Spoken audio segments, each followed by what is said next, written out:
At isa nga sa inaabangan nating car meet dito sa Pilipinas ay yung Honda Day. So sa Honda Day, sobrang daming mga Honda dyan. Halo-halo na nga at sobrang wild ng event na yan. May upcoming Honda Day ngayon. Pero may problema si Rhea. Sira yung transmission niya at nakatambak pa siya. So titignan natin sa vlog na to kung aabot tayo sa Honda Day. Kaya samahan nyo ako. Let's go!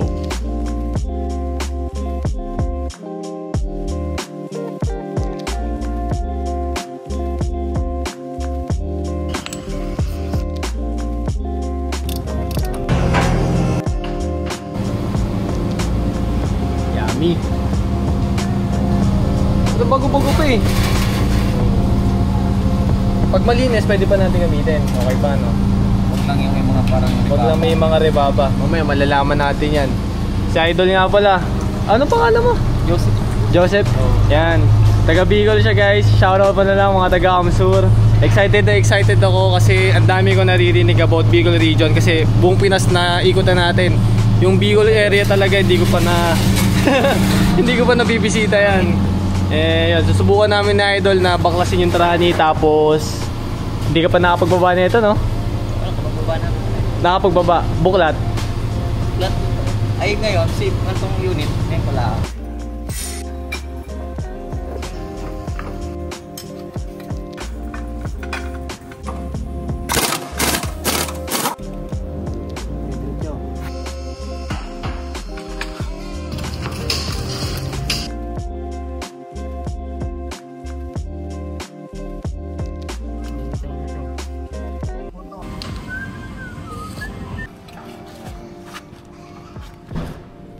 Mga ipin at bud.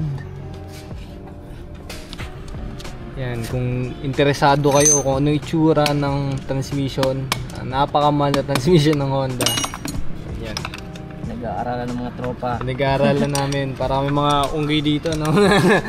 First time makita ng pero yan, ito selector. Kasi nalala sa bulsa. Tignan nyo, may bungi na ibo. Nahanap na namin ng salarin.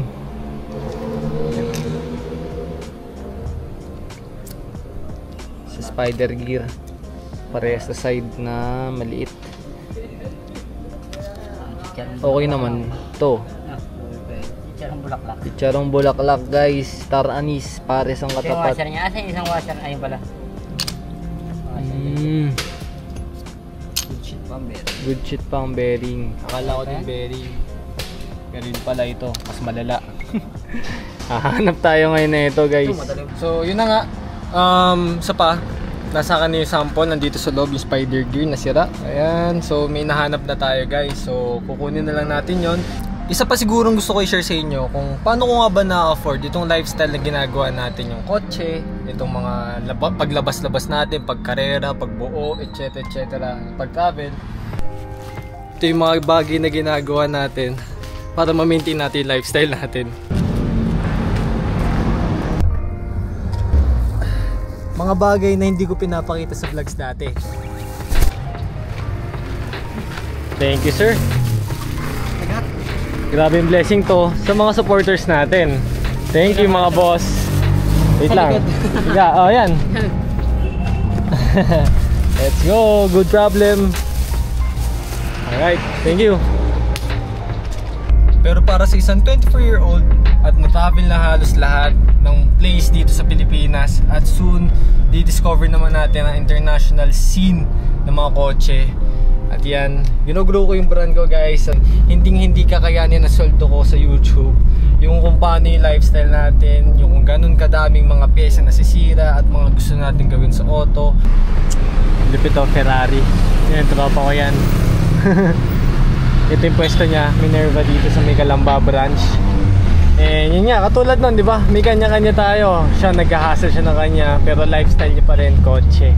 Isang example na maganda na katulad ng ginagawa ko guys. Ayoko kasi ma-burnout. Kung napapansin nyo, mas kukunti ang upload natin kasi nga tinutuunan ko masyado yung pagpaplano sa mga vlog. Like, I want it to be perfect. I want it to have a intro, conflict, and resolution to be perfect. Pero problema nyan guys, nakaka-burnout kasi nga hindi naman araw-araw game face on tayo para sa mga ganong bagay, sa pagko-content na all the way may energy tayong kailangan ibigay consistently, diba? through time. So I've been doing this for 5 years na. So ngayon, di ko alam kung anong inputs nyo. Di naman kayo masyado nagko-comment kasi. So di ko alam kung anong mga thoughts nyo sa mga vlogs natin.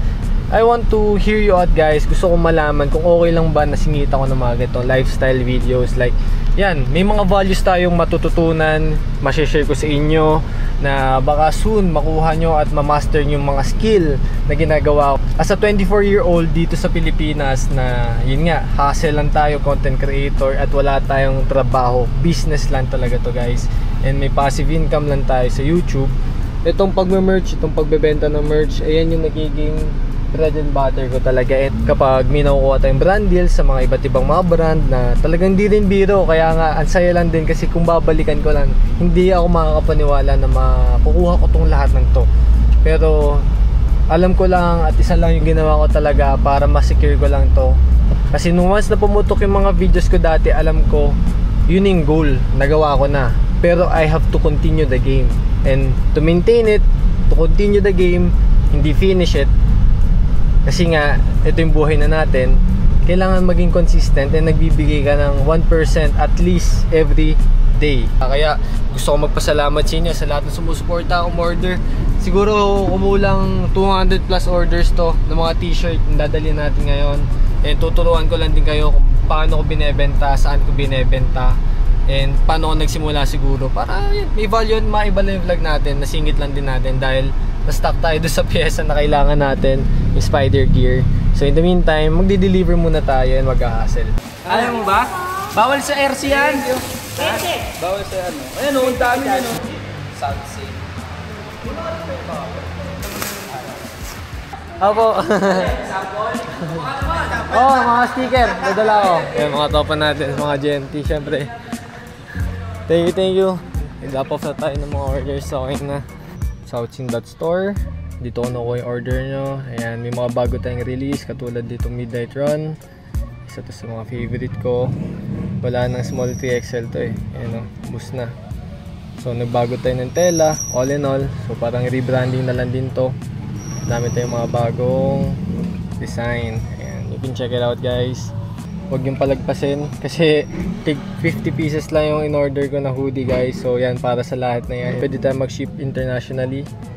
Okay, nang bahala guys. Supportan nyo na lang ako. And syempre number 1 natin, yung All is South banner. So yan, nakakontrol ko siya gamit tong application na Shopify. So yan, dito ko makikita yung sales. Kunwari yan o, 3,850 sessions yung last 7 days na nangyari. Nakapag-generate siya ng 90 orders. Ayan, 90.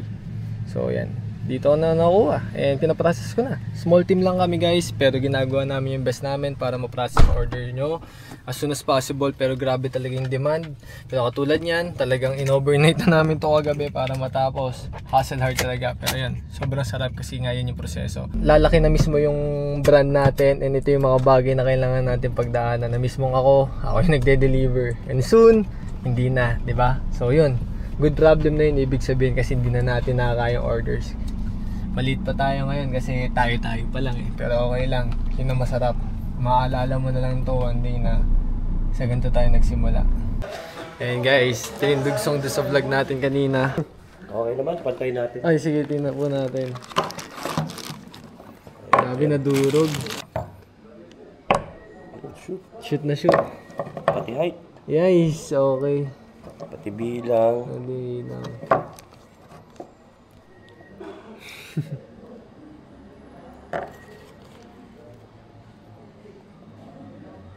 Ito. Sakto po. Grabe, thank you Lord. Guys, kung alam nyo lang kung ganun kahirap makahanap ng ganito kasi kailangan mo ng buong transmission o kaya buong differential. Lalo na tong yan, mga washer na yan. Yung sa akin po manipis na eh. Isa lang naman ang ano niya. Opo, yun nga po. Tapos alam mo naman yung kung saan May mga pinta nga po yung kami inalis kanina. Grabe. Sobrang sariwa pa mo. Yung sa akin medyo bungal na po eh. Sabi ko nga kung sakali. Grabe. Malinis ang ipin niya. Opo, salamat.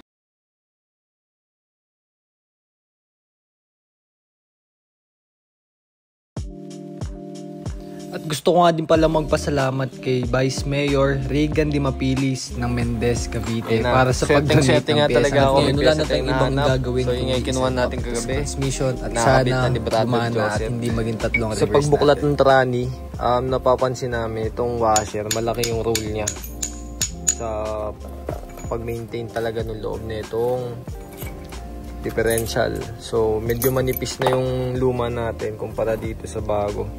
Di man din to bago pero mas fresh to kaysa doon sa dati ko. Ewan ko lang kung mapapansin nyo, ito yung dati.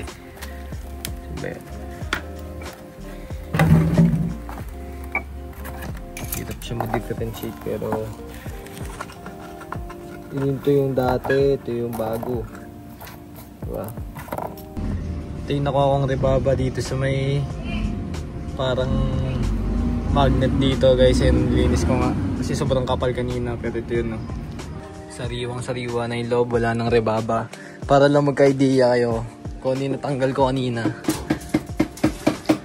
Ayan guys, so, sa kabila, mas malala. Ayan, lahat yun ang galing sa trani natin sa loob. Malinis na malinis yun kanina. Ayan, susubukan namin ni kay Joseph. I-assemble ulit. Madali magbaklas, pero ang kabit, tinawanan na lang tayo. Titignan. Baklasin lang naman yung sabi ko pero walang kabit eh. Let's go!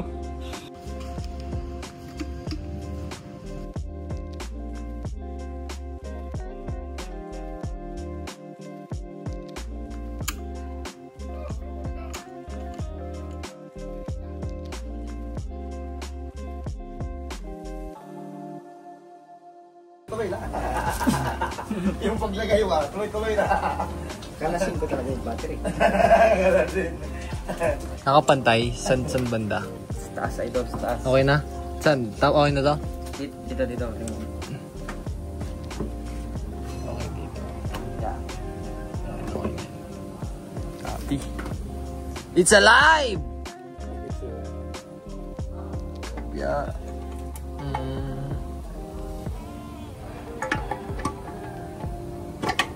Aba? Aba.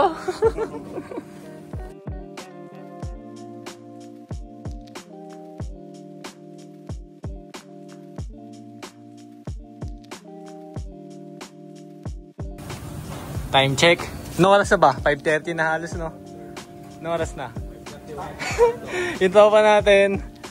Ready na. Kinakaros niya sa kanya. Ako nagkakabit pala ako ng trani. Tapos shoutout nga din pala kay Kuya Brian Marcelo for sending this stuff. Sa pagbigay sa akin na itong energy bushing na to. Mga gamit natin. Saktong-sakto. Pasak na, oh. Papalitan natin yung pati dito. Ayan. Nakabit na namin. Grabe si Bossing. Nashoot niya to. Sobrang hirap. Mukha lang madali. So energy bushing. Worth it to guys. Sa upgrade. Kung ako sa inyo, upgrade nyo na. Swerte lang tayo. Meron tayong Kuya Brian Marcelo. All the way from Palawan. Yung huling trip natin na yun. Ito yung pasalubong niya sa atin. So ayan, kakabit ko na. Pakita ko sa inyo yung before. Ayan yung dati. Sira-sira na. Sobrang lambot. Ito yung after. Ayan. So baka nagtatanong din kayo para sa inyan. Siyempre mas stiff, mas matibay, mas pasok yung gear natin. So yan, para lang siya dito sa linkage. Hindi mo siya masyadong maalog. So yan yung nagkokos niyan. Isa pa is yung D10 spring. So yun, yung D10 spring na matatagpuan dito sa ilalim. Ayan. Isa pa yan. Meron yung Speed Factory aftermarket.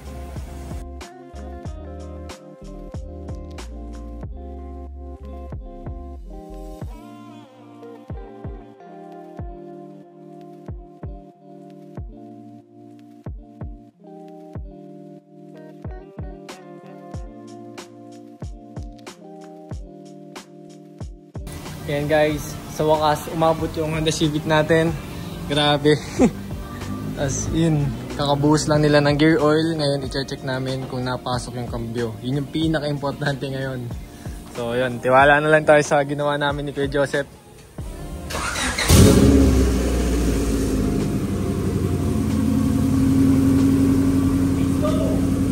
It's alive! It's alive! Let's go!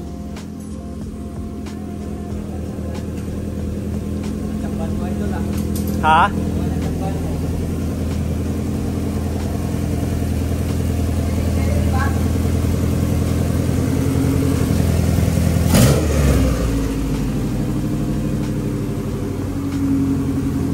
It's alive! Kung may reverse ba, kung tatlo ba yung primera niya, malalaman natin, G.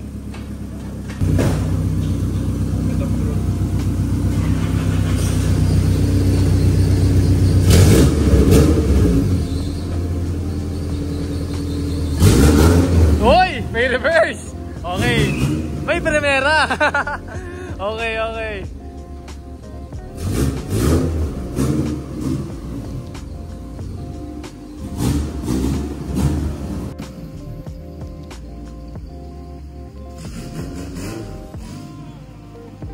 Wala rin natunog.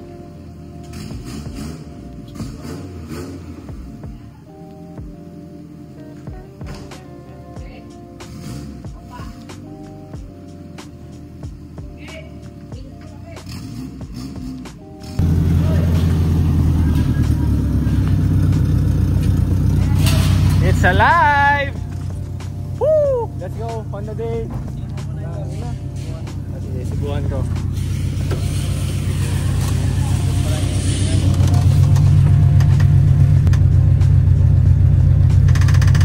Sarap. Sarap ng kambyo ngayon ah. Buwan ng bushing siguro to. Sarap ng kambyo. Saklat na. Oo, sarap. Segunda. Kasi wala na. Dati lagutok agad.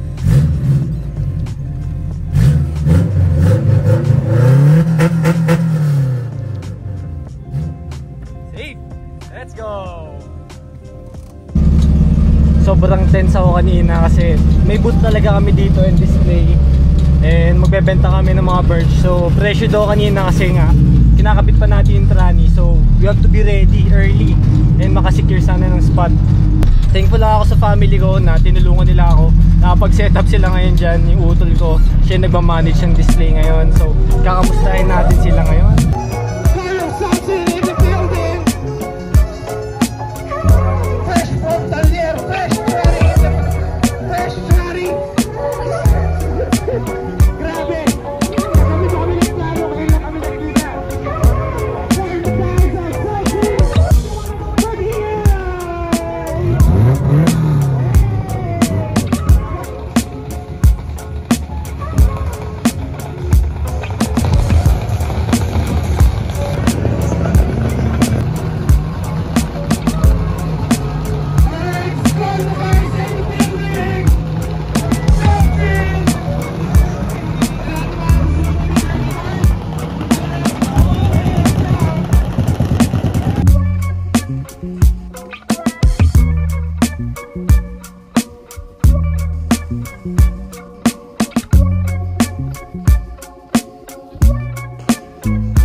Sabi mo 7 ngayon?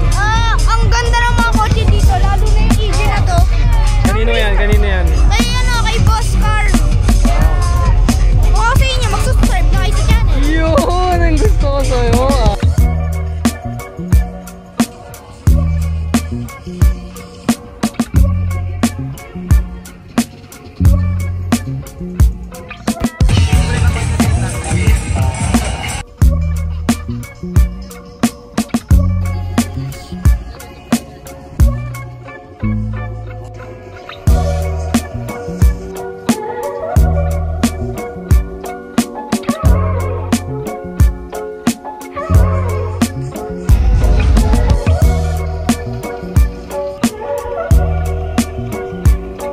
Success tayo sa mission natin ngayon. Napaandar natin si Ria.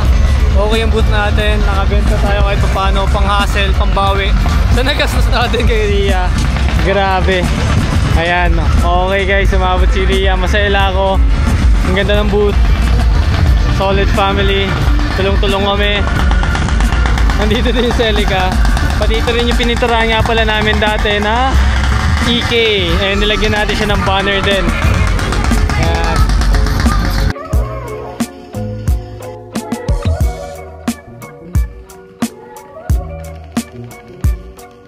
Okay, maraming po salamat. Papunta na lang po dito yung mga JRC.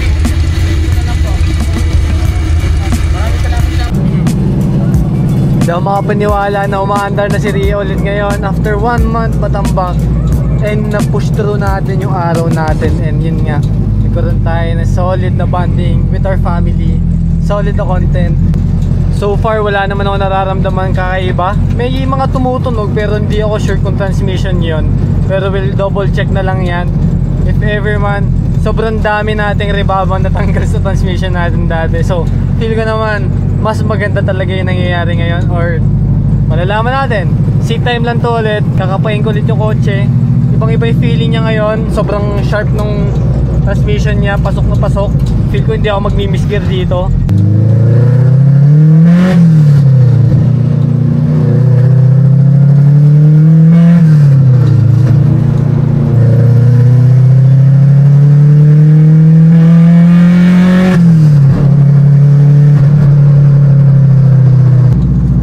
Na-miss ko tong coaching to.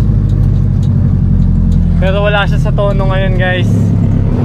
Ayusin pa natin to. So ngayon, halos medyo ready na si Ria. Matatrack day na natin kasi naputol yung plano natin. Dapat pagka-tune ni Pierre, ni Meister Tune, dapat itatrack day na, orasan namin. Then ilalaro nga, last leg, Southern. Pero hindi umabot.